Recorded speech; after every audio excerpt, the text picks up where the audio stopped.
आज आप सबको साथ एक चीज़ साझा करने के लिए मैंने आज ये पीसी का आयोजन किया है कि आज जिस प्रकार के हालात प्रदेश में चल रहे हैं और जिस प्रकार की राजनीतिक मंशा और सोच और कार्यशैली सत्ता में बैठे राजनीतिक लोगों की जो सामने आई है, जिस प्रकार से आज लोगों को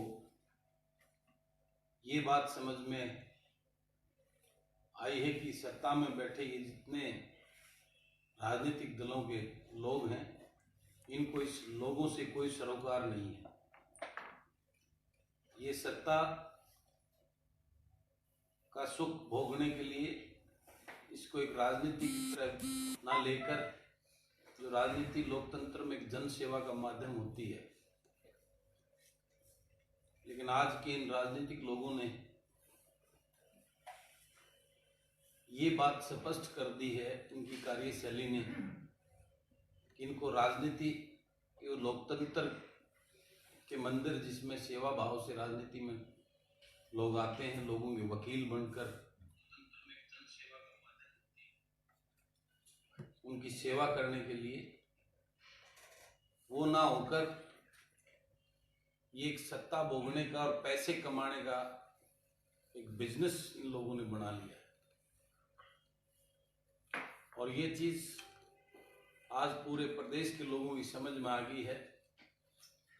इन्हीं सब बातों को देखते हुए और लोगों से प्रदेश में मैंने क्यों लगभग 70% प्रदेश में मैं घूमा हूं पिछले दिनों, और लोगों की भावनाओं को देखते हुए आज जिस प्रकार की जरूरत इस प्रदेश को है, ऐसे राजनीतिक मंच की जिसमें सिर्फ वही लोग हों जो राजनीति को लूट का साधन ना समझकर एक सेवा भाव से राजनीति में लोगों के प्रतिनिधि बन के आए, ऐसे लोगों का एक समूह इकट्ठा करने का मैंने निर्णय लिया। सबसे विचार विमर्श करके और उसी के तहत हम सब ने, मेरी टीम ने मिलकर एक जन सेवक मंच का हमने एक गठन किया है। और आज मैं विधिवत रूप से आप सबके माध्यम से अपने उस मंच, जन सेवक मंच की मैं घोषणा करता हूं। और उसी के तहत हम पहला चुनाव भी लड़ने जा रहे हैं सोनीपत नगर निगम का। और हमारे उसी जन सेवक मंच के सौजन्य से हमने अपना उम्मीदवार भाई संदीप राणा को वहां सोनीपत का मेयर प्रत्याशी के रूप में इनको घोषित किया है। और शायद एक आधी नगर पालिका में भी हमारी बात चल रही है, शाम तक उसकी भी हम घोषणा करने का विचार कर रहे हैं। अच्छे लोग अगर उसमें भी हमें मिलते हैं जो निष्ठा और सेवा भाव से राजनीति करना चाहते हैं, युवा पढ़े लिखे, तो हो सकता है एक आधा नगर पालिका भी उम्मीदवार हम शाम तक घोषणा और करेंगे।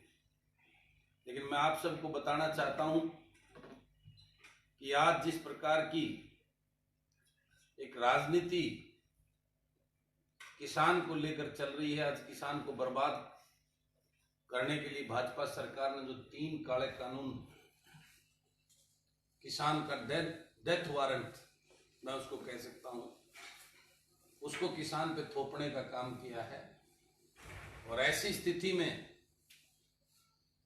इस देश और प्रदेश की इस राजनीतिक सत्ताधारी लोगों का असली चेहरा लोगों के बीच में, लोगों के सामने आया। इनका नकाब, जो चिकनी चुपनी बातें ये लोगों के सामने करते थे, आज इनका असली चेहरा, ये सिर्फ सत्ता के लोभी और पैसे कमाने के लिए, प्रदेश और देश को लूटने के लिए इस राजनीति में आए हैं। इनको जनता से कोई सरोकार नहीं। उसी का मुंह तोड़ जवाब देने के लिए आने वाले समय में इस प्रदेश में जन सेवक मंच के माध्यम से ईमानदार, पढ़े लिखे, निष्ठावान और सेवा की भावना रखने वाले लोगों को एकत्रित करके एक प्लेटफॉर्म पर जोड़ने का काम करेंगे। और आप सबसे भी मैं ये निवेदन और प्रार्थना करता हूं और आपके सहयोग की कामना करता हूं कि आज आप सब भी इस अभियान में हमारा सहयोग करें, क्योंकि मीडिया के बगैर, मीडिया लोकतंत्र का एक वो स्तंभ है जिसके माध्यम से लोगों तक, लोगों की आवाज पहुंचाने का काम किया जाता है। तो आज का मेरा विशेष एजेंडा इसी बात की घोषणा करना और हमारा सोनीपत के प्रत्याशी भाई संदीप राणा की विधिवत घोषणा करने के लिए आप सबको मैंने याद किया था। धन्यवाद। आपका कोई क्वेश्चन हो? ये जन सेवक मंच, ये राजनीतिक मंच भी बनेगा क्या? अभी इसका क्या उद्देश्य है आज जो गठन किया है? इसका उद्देश्य यही है कि इस मंच में उन पढ़े लिखे युवाओं को, जो वाकई में धरातल से राजकुमार किसी घरानों के ना होकर जमीन से जुड़े हुए जो युवा साथी होंगे, पढ़े लिखे बुद्धिजीवी होंगे, उनको इसमें जोड़ने का काम किया। क्या स्टेट की गवर्निंग बॉडी तैयार कर दी है? बिल्कुल, अब ये आज घोषणा की है तो हम निश्चित रूप से बहुत जल्दी वो संगठन खड़ा करके, और स्टेट की बॉडी भी और जिला स्तर पर भी संगठन को हम बहुत मजबूती से खड़ा करने का काम करेंगे। पूरे प्रदेश स्तर पर जो अच्छी सोच वाले बुद्धिजीवी और युवा साथी हमारे संपर्क में हैं, और उन्हीं सभी के कुछ सहयोग से हम इस किसान आंदोलन को भी बहुत मजबूती से, इस किसान की लड़ाई में उनके साथ खड़े होकर इस आंदोलन को जीतने का काम। कोई पॉलिटिकल आदमी भी या विधायक को भी इसमें मंच में शामिल हो सकते हैं? देखिए, ऐसे चले हुए किसी कारतूस को हम इसमें नहीं लेंगे जो राजनीति, स्वार्थ के लिए राजनीति करता है। वाकई में जिसका जन सेवा का, जो पढ़ा लिखा होना और एक बुद्धिजीवी होना, समाज में उसका एक अच्छा रेपुटेशन होना हमारे लिए बहुत, हमें जरूरी नहीं है भीड़ इकट्ठा करने की एकदम से। हम चाहे कम लोगों को ले स्टार्टिंग में, लेकिन जो भी लोग होंगे वो पढ़े लिखे, बुद्धिजीवी और समाज से जुड़े हुए, समाज की सेवा भाव रखने वाले लोग रखेंगे। केवल पढ़े लिखे लोगों को या कुछ जो युवा बच्चे जो अंडर मैट्रिक जाते हैं, किसान खेत में काम करता है, मजदूर है, उनमें जज्बा भी होता है? जज्बा होता है, जज्बा वो लोग भी जोड़ेंगे। ऐसा नहीं है कि उसके अंदर उस टाइप के भावना रखने वाले लोगों को नहीं जोड़ेंगे। बुद्धिजीवी सारा यूथ भी नहीं हो, ये नहीं कहता मैं, हमें तजुर्बेकार लोगों की, बुद्धिजीवी, पढ़े लिखे जो बहुत हमारे प्रबुद्धजन समाज में बैठे हैं, उनका भी सानिध्य और आशीर्वाद चाहिए, मार्गदर्शक चाहिए। तो सब ऐसे लोगों को जोड़ने का काम करेंगे। लेकिन निश्चित रूप से ये जरूर है कि राजनीति में जो हम आगे बढ़ाएंगे इस मंच के माध्यम से, जो उसमें जरूर डायनेमिक, एनर्जेटिक, हाईली एजुकेटेड हम जो उस पीढ़ी को आगे बढ़ाने का मौका जरूर दें। तो सर, ये मान लिया जाए कि पॉलिटिकल आउटफिट बनाने के लिए पहला स्टेप है आपका, इसके बाद पॉलिटिकल पार्टी फॉर्म होगी? देखिए, वो बाद का स्टेप है। आज तो एक मंच के माध्यम से जो हमारा सेवा, जो अच्छी सोच के लोगों को इकट्ठा करना एक प्लेटफॉर्म पे, पहला मोटिव तो वही है इस बार।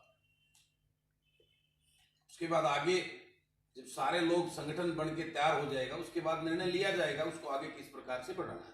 सर, क्या बड़ौदा का जो बात हुई थी, कपूर सिंह नरवाल को आपने उतारा था, वही बात सोनीपत में तो नहीं दोहराई जाएगी? आपके सामने ही देख लेना। अभी तो बड़ौदा की बात जो थी वो आपके सामने, फिर हम लोग इस चुनाव के देंगे। वो कहानी कुछ और थी, ये कहानी कुछ और है। आज मैं उस पर कोई टिप्पणी ना करके क्योंकि वो हमारे बड़े भाई हैं, साथी रहे हैं, लेकिन उनकी अंतरात्मा को जरूर पता है कि उन्होंने क्या किया, और वो पूरी उम्र उनकी आत्मा को कचोटती रहेगी वो बात।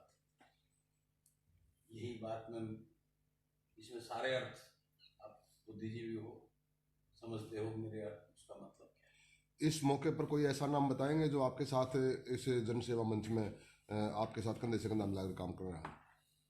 ये स्टार्टिंग आज घोषणा है, विनोद चंदेल जी बहुत मजबूत, इनका प्रदेश में जो है उस लेवल पे काम किया है, और बॉडी हम बहुत जल्दी इसकी घोषणा करेंगे, आपको नजर आएंगे वो सारे चेहरे। कोई छुपाने वाली बात नहीं है इसमें, कोई ये छुपके रखने वाली बात नहीं, तो ओपन पब्लिक के सामने लाके इस संगठन की जो हम घोषणा